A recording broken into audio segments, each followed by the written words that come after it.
كل ما اختياراتنا كترت كل ما سعادتنا قلت. زود اختيارات قلل سعادة. الساعة 11 بالليل انت قاعد قدام نتفليكس عشان تتفرج على فيلم. بعد 40 دقيقة اتفرجت على اعلانات 15 فيلم، قريت مراجعات 20 فيلم، وشفت تقييمات 30 فيلم، وقمت قفلت التلفزيون وما اتفرجتش على اي حاجة ودخلت نمت. ايه اللي حصل؟ انت كان قدامك مئات الاختيارات، الاف الافلام ممكن تختار منها. الحقيقة ان هي دي اصلا المشكلة، ان كان قدامك مئات الاختيارات. النهاردة عايزين نفهم مفارقة غريبة جدا، ان كل ما اختياراتنا كترت كل ما سعادتنا قلت. انا علاء النواوي، اهلا بيكم في حلقة جديدة من فكر بصوت عالي. ما تنسوش تشتركوا في القناة. الحقيقة الموروث الثقافي اللي احنا جايين منه ان احنا حلو يكون عندنا اختيارات كتيرة، وبنحب الانسان يحب يبقى عنده اديني اختيارات، وسع لي اختيارات، وده شيء نظريا على الورق معقول. ولكن لما الاختيارات بتكتر جدا وتزيد عن حدود الطبيعي، ده الحقيقة بيتحول الى نقمة بتؤثر على سعادتنا، مش بتضيف الحرية الزيادة في الاختيار او كثرة تنوع الاختيار، مش بتضيف لحياتنا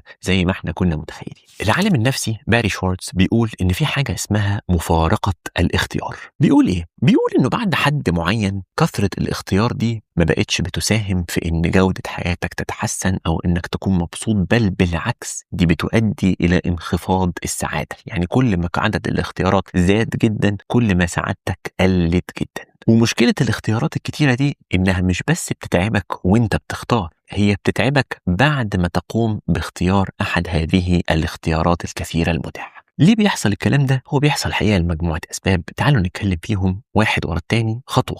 أول سبب اسمه التكلفة البديلة، إنك الحقيقة في وسط اختيارات كثيرة جدا كل حاجة أنت ما اخترتهاش بتضغط عليك لأنك سبتها وتخليت عنها، فأنت بتظل معتقد إن فايتك حاجة من الاختيارات اللي أنت ما اخترتهاش. لكن أنت لو قدامك اختيارين اتنين، ألمين اتنين، اخترت واحد وضحيت بالتاني، فأنت خلاص يعني أنت ضحيت بألم، فأنت شايل هم اختيار واحد بس أنت ما جربتوش، أو شايل في مخك فكرة إنه فاتك اختيار واحد. لكن أنا لو قدمت لك 50 اختيار، أنت هتبقى شايل هم ال 49 اللي أنت ما اخترتهمش، وحاسس إنه ربما فاتك 49 تجربة مختلفة أنت لم تتعرض إليها لأنك اخترت واحد بس من ال50. فأنت كده مش بس مخك بيفكر في الاختيار ده، ولكن هو كمان قاعد بيفكر في الاختيارات اللي سابها ومشي، اللي ما قدرتش انت تجربها لانك اضطريت تعمل اختيار واحد في الاخر. ولو خدنا مثال بسيط، لو رحت مطعم، على فكرة بقت ظاهرة منتشرة جدا اليومين دول ان المطاعم بقت بتقدم منيوهات قليلة فيها اختيارات قليلة، لكن لو رحت مطعم تاني في منيو ضخم عملاق 70-80 طبق، تقعد تختار انت مدة طويلة. وعلى فكرة يتهيألي، يعني انا مش خبير في المطاعم، ولكن جزء من تقليل المنيوهات ده ان هم يسرعوا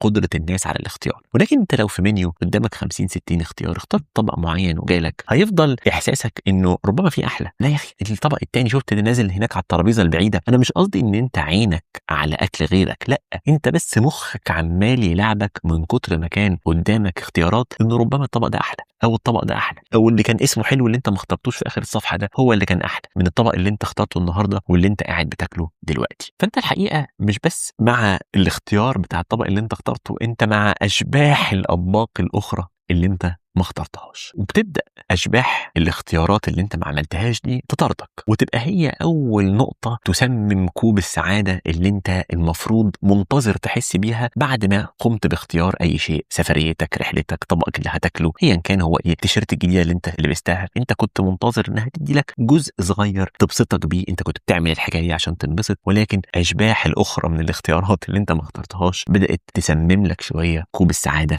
اللي انت كنت عايز تحس بيه. وده بياخدنا للحاجه الثانيه. في الحاجه الاولى ان كان في تكلفه بديله، الحاجه الثانيه الندم. انت مش بس اختيارك ده بيتسبب لك انه انت اخترت وفاتك الاشباح دي، ولكن انت كمان بتبدا تشعر بالندم للاختيارات اللي انت ما عملتهاش، وتبدا تتخيل البدائل دي انها كانت ممكن تبقى احسن. انا كنت ممكن ابقى احسن لو اخترت المكان الفلاني ده بدل ده، لو اخترت العربيه دي بدل دي، التمرينه دي بدل دي، اختيارات كتير. لا، انا اخترت الكتاب ده ما انبسطتش قوي، انا كان ممكن اختار كتاب تاني وانبسط. فانت كمان قاعد مخك بيطارد الاشباح دي اللي بتاعت الاختيارات التانية، انت كمان بدأت تندم على الاختيار اللي انت عملته. وده بيؤدي الى ايه؟ لان انت خايف من احساس الندم ده، فبتبدأ تاخد وقت أطول وتأجل وتسوف لأنك مش عايز تختار، أنت مش عايز تشعر بالندم، أنت في الأصل كنت عايز تشعر بالسعادة. في حكاية لطيفة قوي، بيقولوا إن في سوبر ماركت عملوا دراسة، جابوا 6 أنواع من مربى جديدة، عملوا 6 أنواع وعرضوهم على الناس اللي بيترددوا على السوبر ماركت ده. الناس ضاقت المربات وبعدين اشترت. بعدين جم الأسبوع اللي بعده عملوا تجربة مختلفة، بدل ما يحطوا 6 أنواع مربى حطوا 24 نوع مربى. اللي حصل انه في عدد اكبر من الناس اتلمت عليهم، اكتر من عدد اول مره، ولكن النتيجه النهائيه ان الناس الاكتر دي اشترت اقل، لانه العدد الكبير من هذه الاختيارات ساب الناس محتاره، ما بقتش عارفه هي انهي نوع مربى بالظبط اللي عاجبهم اكتر حاجه عشان يختاروه. فبالتالي الناس اختارت في كثير من الاحيان انها ما تشتريش اصلا، والنتيجه النهائيه انه زياده عدد الاختيارات ادت لان السوبر ماركت ده شاف في التجربه دي انخفاض في عدد المبيعات. طيب نفترض ان انت قدرت تتغلب على الشلل ده ويا سيدي اخترت، الف مبروك. في حاجتين كمان لسه بيؤثروا على احساسك بالسعاده. تنساش احنا قلنا من الاول انا كانت ايه المفارقه اللي بحاول اشرحها لك؟ بحاول اشرح لك انه الاختيارات الكتير بتقلل السعاده، فاحنا النهارده اخترنا، الف مبروك. في حاجتين لسه كاملين تتسبب فيهم وجود الاختيارات الكتيره دول بتقلل السعاده، وده ياخدنا للحاجه الرابعه وهو ارتفاع التوقعات. ارتفاع التوقعات ده، ولو انت فاكر من الفيديو بتاع السعاده اتكلمنا في النقطه دي قبل كده، ولكن زياده عدد الاختيارات بيوحي لك بشكل لا ارادي ان انت توقعاتك لازم ترتفع. عارف انت لما حد يقول لك والله ده انا رحت المكان الفلاني ده وكان فيه عشرات المطاعم موجوده عشان اختار منها، فانت بشكل طبيعي قبل ما تنزل تروح المكان ده، المول الفلاني ده، المدينه الفلانيه دي، انت سقف توقعاتك ارتفع جدا نتيجه كثره الاختيارات. ولكن انت مش شرط ان الاختيارات دي هتسبب لك السعاده، ولكن انت للاسف انت عليت سقف توقعاتك. وزي ما احنا عارفين من فيديو السعاده انه الاحداث لو جت اقل من التوقعات الانسان مش بيشعر بالسعاده. فمهما كان اختيارك، لو اختيارك ده ما ارتقاش لسقف التوقعات العاليه دي، بالنسبه لك النتيجه هتبقى مخيبه للامال، مع انه الاختيار اللي انت اخترته ده اصلا ممكن ما يكونش وحش. واخر حاجه وهي الاهم اللي بتؤدي لعدم الاحساس بالسعاده ويتسبب فيها وجود الاختيارات الكثيره،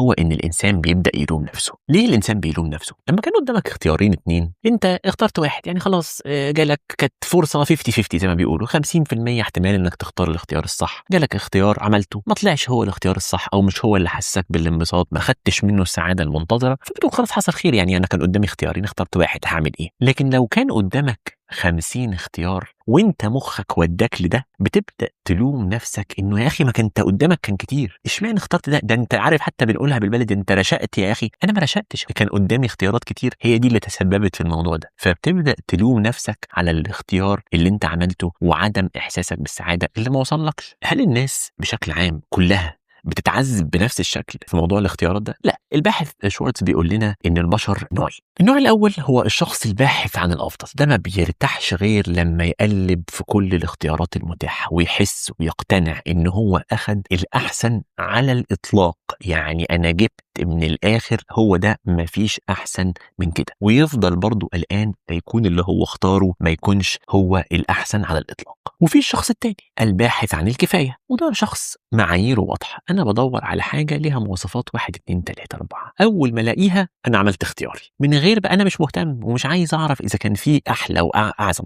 انا كشخص كنت محدد اختياراتي من الاول ان ليها مواصفه معينه، لو لقيتها هختار، لقيت المواصفه اخترت، الف مبروك، اخدت القرار وانا مبسوط بيه، لان انا اصلا ما كنتش باحث عن الافضل، انا كنت باحث عن اللي كان كفايه بالنسبه ليا. انا عارف انك ممكن تسال يعني هو الحل دلوقتي ان احنا نرجع للزمن اللي ما كانش فيه اختيارات؟ مش الحريه جميله؟ طبعا الحريه جميله، ومحدش قال ان احنا عايزين ان احنا ما يبقاش عندنا اختيارات، لكن احنا عايزين يبقى عندنا اختيارات بشكل معقول، بحيث انه كثره الاختيارات دي لا تتسبب لينا في قله السعاده، شلل في التفكير، ان انا ابدا الوم نفسي واقعد ادور على الفرصه البديله او التكلفه الفرصه البديله اللي فاتتني.